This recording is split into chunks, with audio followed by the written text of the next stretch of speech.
Uh, I want to thank Madeline and David for their comments to this project. More of the things that I'm gonna say has been said in the video, but our research pretends to make a contribution to this debate of the universal health coverage concept. According to this concept, if the economic barriers are one of the principal obstacles to increase access to quality health services. The worst scenario happens when a family have to pay for the care and they pay a high amount than they become poor. To avoid this situation, the government have to offer prepaid services, and a condition to do that, they have to pull in the funds. Today, the debate around the universal health coverage is being focused on the introduction or implementation of insurance schemes, but other institutional arrangements to provide health services are being marginalized. Is the case of the universal health systems. In Latin America, we can find both models or institutional arrangement. In Chile, from the 70s, the existence of private and public insurance companies were implemented. Meanwhile, in Costa Rica, there is a single public entity that pools the funds and provides the services. So the main question of research is this one. Which of these two models is the best for the Latin American countries? We compare these systems using the same indicators proposed by the World Health Organization.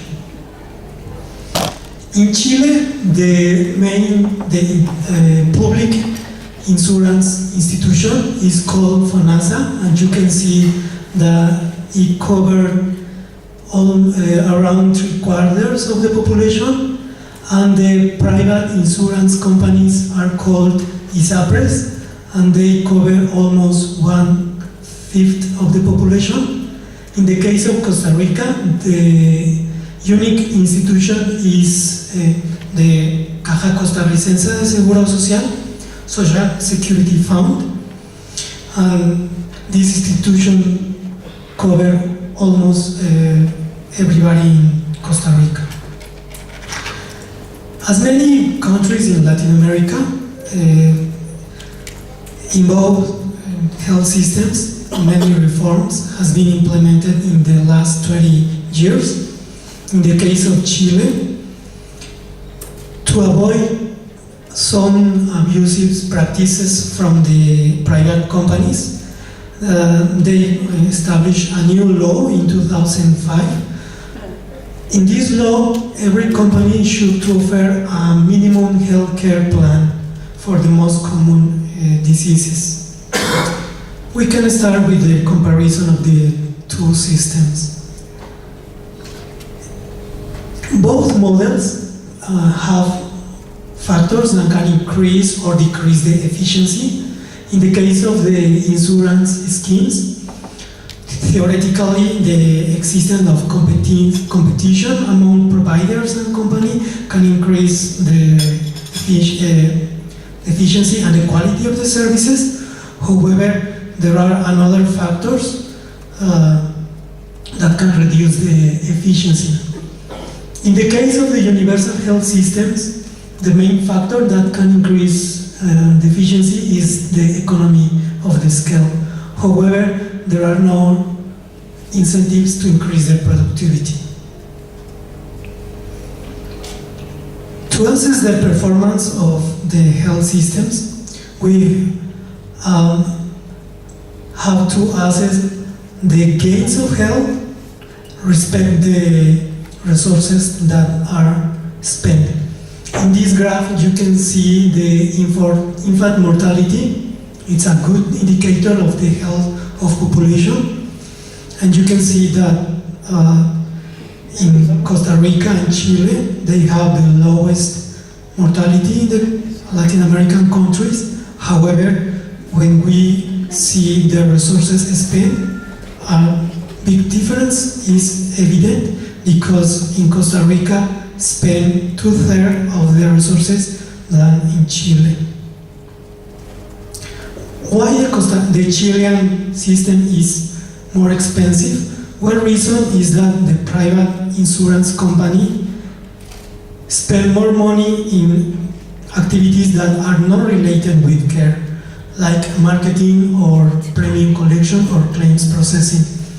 You can see how in the private insurance company, in companies from Chile, they spend more resources in administrative procedures.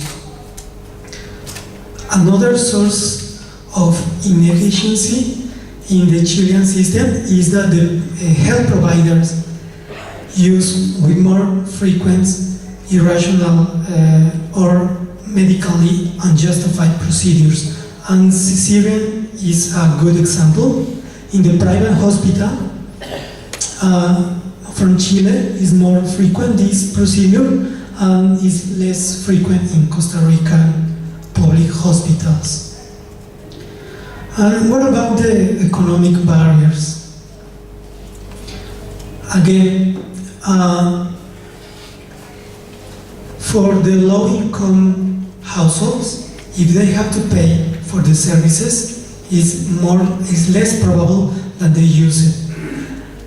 And in this graph, you can see how in Costa Rica, the out-of-pocket expenditure from the household has been lower than in Chile during the last 10 years, and even this difference has kept after the 2005 reform in Chile. The proportion of households that become poor after health expenses and the percentage of people that have to pay the prescribed drugs are two indicators of lack of economic protection, and you can see that both things are more frequent in Chile. The last indicator of the universal health coverage is the access to quality health services. Here it's very important to make a difference between basic care and comprehensive care, as in the video was explained. Basic care means that you receive specific services for the common illnesses. In opposition, comprehensive care is that you receive the care that you need. It doesn't matter what illness you suffer. This difference is very important to take in account because now there is evidence that after the reform in Chile, there are no more socioeconomic differences in some indicator like visits to general physician, and less hospitalization happen for the diseases that are covered by the health plan. But in this country, for the diseases that are not covered in the health plan, the people has to wait more time to get care. And the differences in visits to specialists and dental care persist as the adverse selection. In this slide, you can see that more people in Costa Rica don't have any difficulty to access to healthcare, and when we see the difficulties, these are more frequent in Chile. When we examine the reason for difficulties to get access to healthcare, in Chile is more frequent that people have problems for the cost of the consultation is more frequent, and they have problem for the distance where the hospitals are. And finally, they have to wait more time to get an appointment. And the last thing takes us to the last dimension of the universal health coverage, that is the quality. And you can see that there are clear differences in the user's satisfaction. This is more frequent in Costa Rica than in Chile. Well, these are the take-home messages from our research. It's not true that the competition among providers produce higher efficiency, although the results of the reform in Chile shows that a tighter regulation of the private companies can improve the access to basic care, but adverse selection persists.